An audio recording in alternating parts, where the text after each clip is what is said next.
아마 여기 계신 분들 다 기억하실 겁니다. 옛날 프로그램, 방송 중에 인생극장이라는 프로그램이 있었어요. 인생극장. 기억나시죠? 거기 이제 이휘재, 개그맨 이휘재가 주인공이어서 이제 나타나는 것들인데, 이게 그런 거예요. 늘 두 가지 상황을 만나게 돼요. 예를 들면 길을 가다가 이제 불량배들이 시비를 거는 거예요. 그때 이제 두 가지 상황을 생각하는 거죠. 하나는 저들과 한판 붙어서 이제 본때를 보여주느냐, 아니면 더 큰 문제가 생기지 않도록 그냥 꾹 참고 지나가느냐. 이제 고민 끝에 이제 그가 한 가지를 선택하죠. 그러고선 이렇게 외치죠. 그래, 결심했어. 노래가 빠밤 빠밤 나면서 하는 거야. 근데 그 방송에서는 이제 첫 번째 상황을 선택했을 때 하고 두 번째 상황을 선택했을 때의 상황을 다 보여줍니다. 근데 분명한 것은 그 두 가지의 상황 가운데 이휘재 씨에게 있어서 더 좋은 상황, 더 가치 있는 선택이 존재한다는 거죠. 그러니까 그 프로그램은 이제 그가 선택할 수 있는 모든 상황의 결과를 어쨌든 보여줌을 통해서 우리가 만약 그런 상황이라면 우리가 어떤 선택을 해야 하는지, 또 무엇을 선택하는 것이 나에게 더 가치 있고 좋은 선택인지를 어쩌면 제시해주는 것일 수도 있는 것 같습니다. 우리의 인생은 그래요. 늘 선택하면서 살아요. 선택. 그래서 이런 말이 있잖아요. 우리의 인생은 B와 D 사이의 C다 그래요.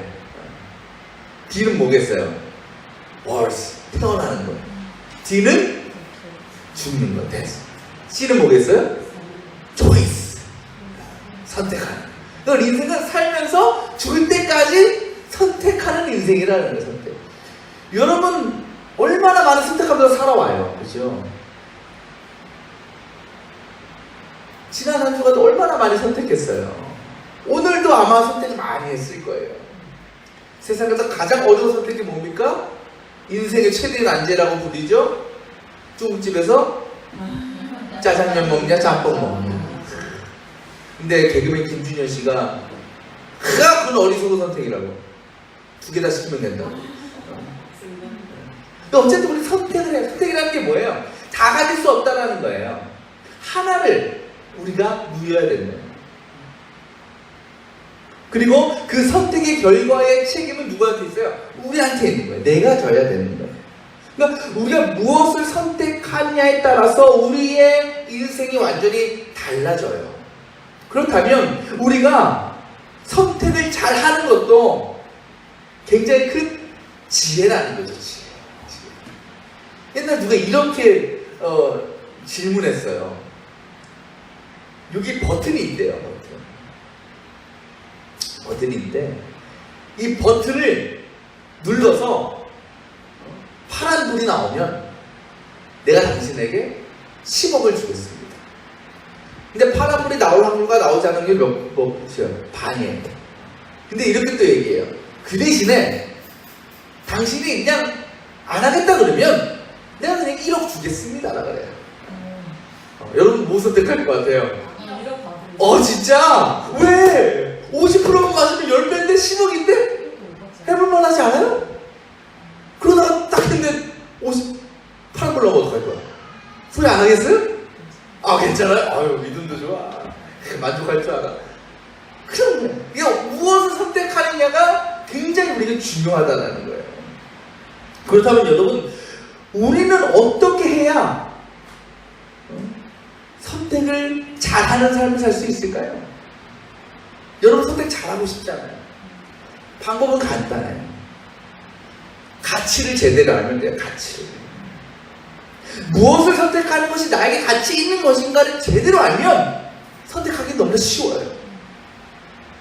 예를 들어 우리 은유에게 제가 5만원짜리 하나 하고 은유가 좋아하는 장난감 자동차 멋진 걸 하나 딱 했어요. 너 둘 중에 어느 거 가질래? 그럼 우리 뭐 가지겠어요? 장난감 가져. 장난감 가져. 왜? 아이의 눈에는 돈은 종이 쪼가리고 지금 당장 가질 수 있는 자동차가 더 가치 있어 보이기 때문에. 근데 여러분에게 만약 그 질문을 여러분 뭐가 돼요? 5만 원 같죠? 왜? 우리는 가치를 제대로 알고 있잖아요. 5만 원이면 그 장난감 5개 살 수 있어. 우린 그걸 알아. 그게 지혜 아니겠어요? 가치를 제대로 아는 지혜? 우리는 알기 때문에 우리는 5만 원을 가져. 하지만 아이들, 지혜가 없는 아이들은 눈에 보이는 것만 찾기 때문에 그것만 가는 거예요. 자동차 가는 거예요. 그러니까 아이들은 그 지혜가 없어서 그것을 깨닫지 못하죠. 우리가 성인이 되면 그 지혜가 생겨서 더 좋은 가치 있는 것을 선택할 수 있게 된다는 거죠. 근데 우리의 신앙에서도 우리는 수없이 많은 선택을 하게 됩니다. 여러분의 신앙은 무엇에 가치를 두고 있습니까? 여러분 정말 하나님께서 보시기에 정말 우리에게 더 좋고 더 선하고 더 가치 있는 것들을 여러분 잘 선택하면서 살고 있습니까? 오늘 우리가 읽은 말씀에는 그 반대의 사람들이 나와요. 전혀 엉뚱한 것 원하고 택해서 큰 낭패를 당하는 사람들이 있습니다. 오늘 우리가 읽은 말씀은요, 지난주, 지지난주하고 쭉 이어지는 말씀이에요. 그렇죠? 예수님의 오병이어의 기적에서부터 쭉 이어지는 거예요. 그러니까 오늘 말씀에 유대인들이 등장하잖아요. 동일한 인물들입니다. 이들이 지난주에 나타났던 유대인들, 지지난주에 나타났던 유대인들, 똑같은 사람들이에요. 지난주 우리가 봤지만 지난주 예수님께서 중요한 말씀을 전해주시죠. 뭐해라? 나를 먹어. 내가 생명의 빵이다. 너희들 나 먹어야 된다고 말씀하시잖아요. 오늘도 비슷한 말씀하시는 거예요. 지난주 예수께서 내 살을 먹으라고 말씀하셨다면 오늘 말씀은 내 피를 먹어라 라고 말씀하셔요. 똑같은 말씀이죠. 똑같은 말씀. 그런데 그 예수님의 말씀에 오늘 유대인들이 뭐라고 반응하냐면 52절에 뭐라고 얘기합니까? 이 사람이 어떻게 우리에게 자기 살을 먹으라고 줄 수 있을까라는 거죠. 왜 이들이 이렇게 반응했을까요? 보통 사람들 입장에서 보면 예수님이 야, 내 살과 내 피를 마셔야 돼 라는 말은 굉장히 잔인하게 들려요. 왜? 식인종도 아니고 어떻게 예수님의 살을 먹고 예수님이 흘린 피를 우리가 먹냐? 근데 유대인들이 예수님의 그 말씀을 듣고 혼란에 빠진 것은 그 의미로 받아들여서가 아니에요. 그러니까 문자적으로 예수의 말씀을 받아들였기 때문에 이렇게 반응한 것이 아닙니다. 당시 고대 시대에는요, 자신이 믿는 신에게 제사를 드리잖아요. 그러면 뭘 바치겠어요? 동물들을 바쳐서 희생제물로 드리겠죠. 그러면 그때 사람들은 어떻게 생각했냐면 그 제물이 그 신에게, 그 조상에게, 신이나 조상에게 바쳐지면 그 신이 그 제물 안으로 들어간다라고 생각했어요. 그리고 그들이 예배나 제사가 끝나면 그 바친 고기를 이제 예식에 참여한 사람들하고 다 나눠 먹거든요. 근데 그때 어떻게 생각하냐? 그들의 생각과 믿음은 어떤 것이었냐? 그 고기에 뭐가 들어가 있어요? 그 신이 들어가 있잖아요. 그들이 믿기에. 그 다음 그 고기를 먹는 건 뭘 먹는 거겠어요? 신을 먹는 거예요. 그러니까 그 신이 내 안에 들어온다라고 믿었다라는 거죠. 그래서 그 신이 내 안에 들어오면 내 안에 가장 깊은 곳에 들어와서 나에게 생명과 능력을 준다, 이렇게 믿었어요. 근데 유대인들은요, 자신의 조상들로부터 그런 얘기 다 들어왔어요. 이미 알고 있는 내용입니다. 그런 분위기에서 자라온 사람들이에요. 그렇다면 예수님의 이 말씀은 이상한 말씀 아니에요. 평범해. 얼마든지 받아들일 수 있어요. 그런데 그들이 그렇지 못했다라는 겁니다. 왜 그랬을까? 우선은 그거예요. 그들이 먹어야 할 그 살과 피의 대상이 누구였기 때문에? 예수님이었기 때문에 그래요. 예수님. 지금 이 유대인들은요, 예수님을 뭐 예배의 대상, 나에게 영생을 주시는 분, 하나님의 아들, 그렇게 생각을 합니까? 못합니까? 못해요. 못하니까 못 받아들여요. 근데 중요한 또 한 가지 이유가 뭐냐면, 예수님께서 이들에게 복음을 전하시기 전에 뭐 보여주셨다고요? 오병이어의 기적을 보여주셨다고 그랬죠. 그러니까 이 사람들은 그 기적을 체험한 사람들이에요. 그 능력을 경험한 사람들입니다. 그 기적을 체험한 이들은요, 그 다른 사람들은 다 떠나갔어도 끝까지 남았어요. 왜? 예수님 만나려고. 그래서 열심히 예수님 찾아다니고 쫓아다녀서 만났습니다. 그리고 그들에게 예수님은 자신의 존재에 대해서, 영생을 누리는 길에 대해서 열심히 가르쳐 주셨어요. 그렇다면 이제 이들이 구원받는 것은 뭐예요? 시간 문제예요. 그걸 받아들이기만 하면 되는 거예요. 그런데 이상하죠? 아무리 가르치고 아무리 설명해줘도 이 사람들이 예수님의 그 말씀을 전혀 이해하고 있지 못하는 거예요. 왜 그럴까요? 왜 예수님의 그 말씀을 전혀 이해하지 못하고 받아들이지 못한 것일까요? 애초부터 이들은 예수님께서 말씀하시는 구원, 생명, 관심이 있어 없어요? 관심이 없어요. 그거 바라본 게 아니에요. 이 사람들이 그 놀라운 오병이어의 기적을 체험하고 다른 사람들 다 돌아갔어도 끝까지 예수님을 찾고 예수님을 만나기 위해서 그렇게 노력한 이유는 오직 한 가지밖에 없습니다. 뭐 때문에? 야, 내가 저 예수님과 함께 있으면 평생 먹고 살 걱정 안 해도 되는 거야. 그 확신 때문에. 늘 예수님과 함께 있으면 늘 부족함 없이 풍족하고 편안하고 넉넉하게 살 수 있겠구나. 그러니까 그 믿음 가지고 그 확신 가지고 예수님을 찾아왔던 그들에게 오늘 예수님께서 하시는 말씀은 이해할 수 없는 거죠.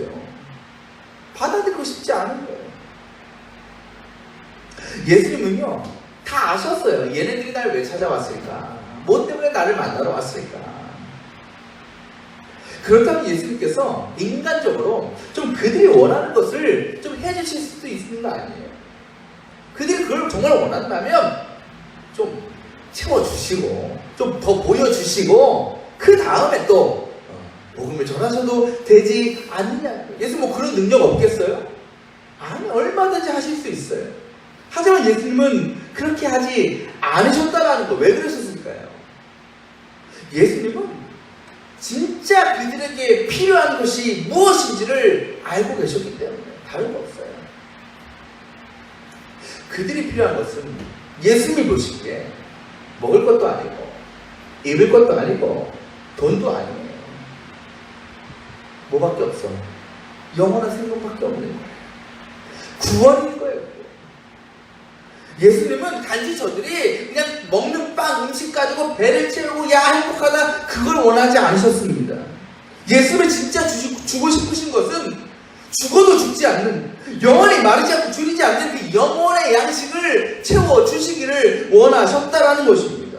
이 세상에서 잠깐 누리는 그런 만족과 기쁨이 아니라 영원한 기쁨과 만족을 주시기를 원하셨어요. 그렇다면 예수님께서 그들의 기대와 소망을 저버리신 것이 아닙니다. 그들의 요구를 거절하신 것이 아닙니다. 오히려 가장 가치 있고 가장 소중한 것으로 채워주시려고 하셨다는 거예요. 그들에게 예수님은 최선의 선택을 할 수 있는 기회를 제공해 주셨다는 겁니다. 하지만 그저 당장에 먹고 사는 문제만 생각해서 그것만을 원했던 그 유대인들은 그 영원한 생명을 누릴 수 있는 기회를 놓쳐버렸다는 거죠. 우리도요 이 유대인들 같을 수 있어요. 우리라고 크게 다르지 않습니다.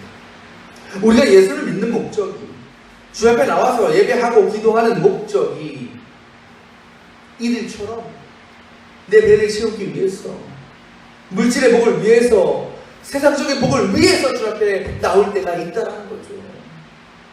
물론 주님은 우리에게 우리가 필요한 것을 채워주시기를 원하십니다. 우리를 잘 먹고 잘 살게 해주실 수 있어요. 로또 되게 해주실 수 있어요.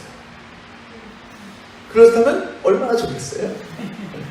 하지만 주님은 우리에게 우리가 좋은 것을 주시는 분이 아니에요. 하나님께서 생각하실 때 우리에게 가장 필요하고 가장 선하고 가장 좋은 것을 주시는 분입니다. 좋은 것을 넘어서 최고의 것을 주시는 분이 우리 하나님이시라는 겁니다. 예수님께서 우리에게 주시고자 하시는 가장 최고의 것이 뭐예요? 생명 아니에요, 생명. 아무리 많은 것 가지고 있어도, 세상 것 다 가지고 있어도 생명을 잃으면 그게 무슨 의미가 있어요? 오늘 로또 됐어. 내일 죽으면 어떡할 거예요, 여러분? 오늘 하루도 다 쓸 거예요? 생명, 천국. 그 일을 위해서 우리를 향해서 주님은 계속해서 말씀하시는 거예요. 내 살을 먹고 내 피를 마셔라. 그건 우리가 한 번으로 끝나는 것이 아니에요. 주 앞에 갈 때까지 계속해서 우리가 누려야 될 영혼의 양식이라는 겁니다. 이것이 예수님께서 인간의 몸으로 오신 목적이고 십자가에서 달려 죽으시고 3일 만에 부활하신 이유라는 것입니다. 그리고 그것만이 우리가 예수를 믿는 최고의 목적이 되어야 되는 줄 믿습니다. 그렇기 때문에 예수님을 믿는 우리에게는 누구나 구원의 확신, 구원의 소망이 있어야 돼요. 이 땅의 것을 구하지 않고 하나님 나라의 것을 구하는 사람이어야 됩니다. 어떤 상황에서도 그 예수님을 통한 구원의 기쁨을 누리며 감사할 수 있는 존재가 바로 우리가 되어야 됩니다. 여러분에게 그런 확신이 있습니까? 정말 예수 믿는 사람답게, 구원받은 사람답게 살고 계십니까? 만약 그렇지 않다면 아직까지 우리는 예수 그리스도라는 그 참된 양식을 맛보지 못한 거예요. 아니, 우리가 먹으려 하지 않는 것입니다. 제가 아는 목사님이 계시는데 한번 제가 그 목사님 찾아갔어요. 그래서 그분이 목회하시는 교회를 방문했습니다. 그래서 그 목사님 계시는 서재에 이제 들어갔죠. 방이 굉장히 넓어요. 넓고 거의 우리 예배당만의 방. 근데 책이 엄청 얇게 꽂혀 있는 거예요. 제가 눈으로 어림잡아 세어봤더니 책장이 30개는 되는 거예요. 지사님 책장 몇 개였지? 이사님이? 그 정도 됐죠. 책장에 보통 책이 몇 권 들어갈까요? 제 방에 있는 책장 정도라면 보통 한 라인에 적어도 20개는 들어갈 것 같아요. 그러면 그게 5층짜리면 한 100권 정도예요. 이게 완전 꽉꽉은 아니겠지만 30개 정도라면 적어도 2,000권 이상의 책은 있을 거예요. 깜짝 놀랐어. 이야, 책 진짜. 그래서 물어봤죠. 아유, 목사님, 책이 왜 이렇게 많아요? 목사님 그러니까. 내가 책 모으는 게 취미여서 내가 열심히 책 모았어. 그래서 제가 물어봤죠. 목사님, 그러면 저 책 다 읽으셨어요? 야, 내가 어떻게 저걸 다 읽냐? 내가 읽는 건 저기서 10분의 1은 되려나 몰라. 이렇게 말씀하십니다. 여러분, 아무리 책장에 좋은 책, 훌륭한 책 잔뜩 꽂혀져 있어도 그게 꽂혀만 있다면 나랑은 상관없는 거예요, 사실. 아무 의미 없는 거예요. 그 책이 몇 개 있냐가 내 삶에 어떤 영향을 끼치지 못합니다. 하지만 그 책을 꺼내서 우리가 읽으면 나에게 그 책의 의미는 완전히 달라지는 겁니다. 그 책을 읽음을 통해서 내 안에 깨달음이 생기고 또 인생의 지혜를 깨닫게 되는 거예요. 그래서 우리가 어떤 책들은 정말 다 읽고 나면 시간이 흘러도 생각나는 구절이 있잖아요. 그죠? 우리가 성경을 읽어도 그렇잖아요. 성경 우리가 어떻게 다 알아? 어떻게 다 외워? 못해. 근데 우리가 성경 읽다 보면 딱 꽂히는 거. 내 마음에 정말 깊숙이 들어오는 그런 말씀이 있잖아요. 그런 말씀은 죽을 때까지 안 잊어버려요. 저도 그런 말씀이 있어요. 특히 시편에 있는 다윗의 시인데 제가 제 게시판에 적어요. 거기 이런 말씀이 있어요. 주님은 내 편이시기 때문에 나는 두렵지 않다. 그 말씀이 왔어요. 주님은 내 편이시기 때문에 나는 두렵지 않다. 여러분도 그런 구절, 그런 말씀들이 있잖아요. 그럼 어떻게 우리가 누릴 수 있어요? 읽어야 되는 거예요. 읽을 때 들어오는 거예요. 책이 책장에 꽂혀있을 때는 아무 감동도 없어요. 깨달음도 없어요. 거칠에 불과합니다. 하지만 그것을 꺼내서 읽을 때 비로소 내 삶과 내 영혼을 풍성하게 채워주는 양식이 되는 거예요. 우리가 먹는 것도 마찬가지 아니겠습니까? 여러분 자이언티라는 가수 아세요? 자이언티? 양화대교 자이언티. 그 친구가 예수님 잘 믿는 친구잖아요. 그래서 자이언티라는 게 영어로 하면 우리 자이언티가 아니에요. G-I-O-N에다가 T예요. 근데 이 G-I-O-N이 뭐예요? 시온이에요. 시온성 할 때. 그리고 T가 십자가예요. 그런 의미로 자기 이름을 예명을 지은 거예요. 근데 그의 노래 중에 여러분도 아실 분 계시겠지만 꺼내 먹어요라는 노래 있어요. 꺼내 먹어요. 처음 들어보시죠? 제가 그 가사를 한번, 이 가사가 어떤 거냐면 자기가 사랑하는 사람이 있는데 그 사랑하는 사람이 힘들고 지치고 어려울 때 이 노래를 듣고 좀 마음의 위로와 평안을 얻었으면 좋겠다 하는 마음으로 쓴 가사예요. 그 가사를 제가 읽어드릴게요. 쉽지 않죠. 바쁘죠. 왜 이렇게까지 해야 하나 싶죠. 쉬고 싶죠. 시끄럽죠. 다 성가시죠. 집에 가고 싶죠. 집에 있는데도 집에 가고 싶을 거예요. 그럴 땐 이 노래를 초콜릿처럼 꺼내 먹어요. 배고플 땐 이 노래를 초콜릿처럼 꺼내 먹어요. 그러면 이따 밤에 잠도 잘 올 거야 라는 가사예요.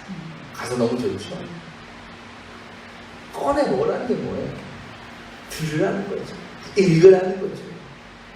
그때 그 멜로디가, 그 가사가 그 안으로 들어와서 그 마음에 위로를 주고 평안을 주고 회복을 줄 거라는 거예요. 우리가 예수님의 살과 피를 먹는 것도 마찬가지입니다. 우리가 예수를 믿는다고 하면서 전혀 구원의 확신도 없고 삶의 변화도 없고 마음의 감동과 깨달음이 없다는 것은 예수님이 단지 우리에게 책자에 꽂혀있는 책 같은 거예요. 단지 머릿속으로만 예수님을 알고 있을 뿐이지 예수님을 거기서 꺼내서 읽으려 하지 않고 먹으려고 하지 않는 것 때문에. 그러니까 예수님을 만날 수 없는 거예요. 예수께서 내 안에 들어오실 수가 없는 겁니다. 삶의 어떤 변화와 깨달음을 얻을 수가 없는 거죠. 여러분의 신앙은 무엇에 가치를 두고 있습니까? 여러분의 삶과 신앙생활 가운데 여러분은 무엇을 선택하며 살아가십니까? 그저 이 유대인들처럼 세상적으로 많은 것을 누리고 부유해지는 것만을 택하고 오직 그것만을 위해서 주님 앞에 나오고 있지는 않습니까? 주님이 주시는 그 살과 피를 먹음을 통해서 구원의 확신과 영원한 기쁨과 감사를 누리려는 것이 아니라 그저 내 육신의 만족을 채우기 위한 빵과 물질만을 구하고 있지는 않느냐는 것입니다. 주님은 지금도 우리에게 자신이 주실 수 있는 최고의 것을 주시고자 하시고 그것을 우리가 누리기를 원하고 계십니다. 그것은 바로 영원한 생명의 양식 예수 그리스도 자신이라는 것입니다. 우리 모두가 그 주님을 마음껏 먹고 마음껏 마실 수 있기를 바랍니다. 이제 책장에 묵혀놓았던 그래서 먼지만 수북히 쌓여 있던 그런 예수님을 이제는 꺼내서 읽고 먹고 마심으로 우리를 풍성히 채우시는 주님의 은혜를 경험할 수 있기를 소망합니다. 롯데 되게 해달라고 기도 그만하고 잘 먹고 잘 생겨달 기도 좀 뒤로 밀어놓고 우리 영혼을 위해서 주 앞에 기도하자는 거예요. 그렇게 우리 모든 성도들이 다른 것이 아닌 예수님으로 충만한 삶, 그분이 주시는 구원의 확신을 통한 영원한 기쁨과 감사의 삶을 살아감으로 정말 주님께서 원하시는 가장 가치 있고 가장 선하고 가장 행복한 인생을 살아가시는 저와 여러분이 되시기를 축원합니다. 기도하겠습니다.